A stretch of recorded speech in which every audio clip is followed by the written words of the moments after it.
Happy New Year!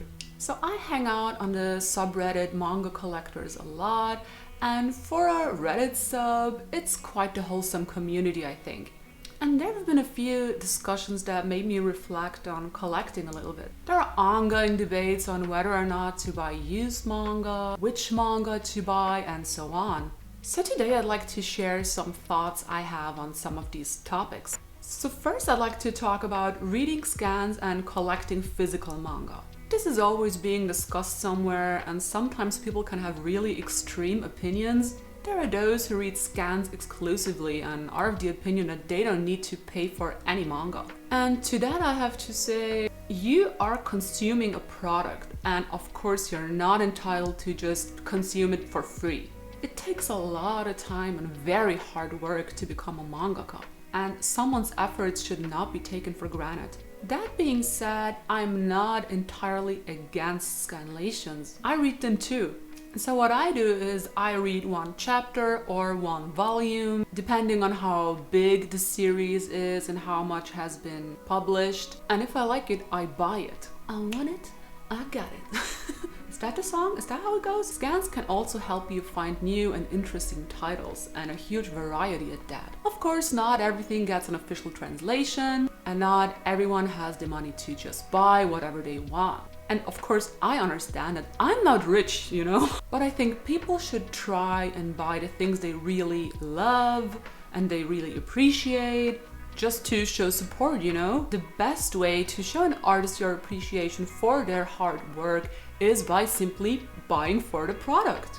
Especially with new series, I think it's important to actually buy it, because a lot of titles get cancelled pretty quickly, which can be a shame sometimes. So the second point I'd like to address is collecting used manga. To be honest, I try not to buy them because, again, I like to support the industry. But we all know that sometimes stuff gets out of print, and then we have no other choice. I have a lot of used manga that I just couldn't find new.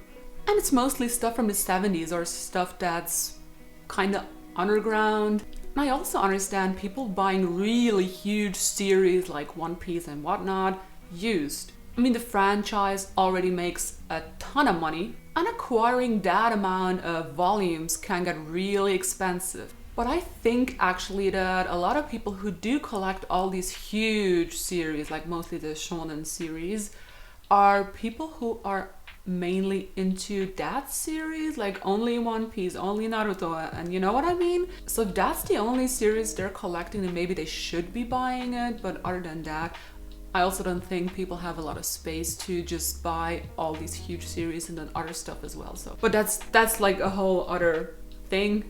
Anyways, I would never buy a new title used. And I actually see that a lot, people just reading through the title as soon as it comes out and then immediately like reselling it. But I don't think that's very productive or useful, because a publisher will not know how much interest there really is in a new series if you don't buy the actual volumes or just buy it used. They will never know that you read this manga. So, and like, imagine finding a new series and then it gets cancelled because not enough people bought the new edition. Like, it sucks, man. Or like, imagine being a mangaka and like getting published for the first time or whatever, and then your series gets cancelled after like 3 volumes or something. It sucks. The last point I'd like to discuss is buying Japanese manga when you can't read Japanese. Here again, people have very different opinions. I guess the main point most people make is that it's not very smart to buy a book that you can't read. And I agree to an extent, because I mean, since not everything gets a translation, you can still support the author by buying the original version. In that case, buying the manga is just a gesture of appreciation. Some people also prefer how the original version looks like, which I can also understand, because I think the Japanese versions look so much better than the other ones. They're just not as nice looking. And also, there are a lot of people who want to learn Japanese through manga, although I do have to say that most people I know who have successfully learned Japanese aren't exactly weebs, but doesn't mean that they don't exist, you know? Anyways, if I couldn't read Japanese, I probably wouldn't buy them in that language, but in a language that I actually understand. Again, except when there's no other version available. So yes, I think it still makes sense to buy the Japanese version if you already read the scan or whatever, and you just really want to support the author, then just buy the Japanese version, you know? Especially if it's pretty clear that there's not gonna be an official translation anytime soon or ever. Well, these were some thoughts on certain points, but there are also other things about the community that I don't really get. Like when they ask others what to buy, like it's your own money and you have your own will, like just buy whatever you want.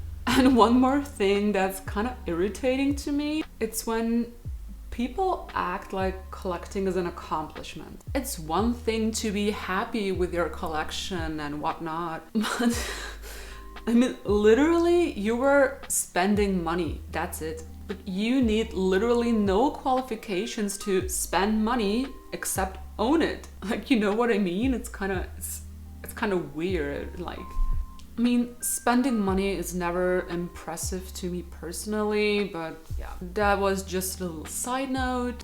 So that was the first video of 2021. Do you guys have any resolutions, by the way? I only have very basic bitch resolutions, so they're not worth talking about whatsoever. Anyways, that's all I wanted to share this week. I hope everyone's healthy and at least a little motivated to make this a better year. And next week I'll be talking about an actual manga again, and it's this manga. And this I actually did buy used because I couldn't find it anywhere. And some of you might remember this from a haul video I did last year. And my prediction is that this author is gonna play a bigger role this year for me. I just like her vibe. It's very shoujo and very, I don't know, in a sense, like neoclassic shoujo. And I also got a lot of other weird stuff, so I have things to talk about. So yeah, if you're interested in that, tune in next week. I kind of cringed when I just said that. So see you then. Thank you very much for watching.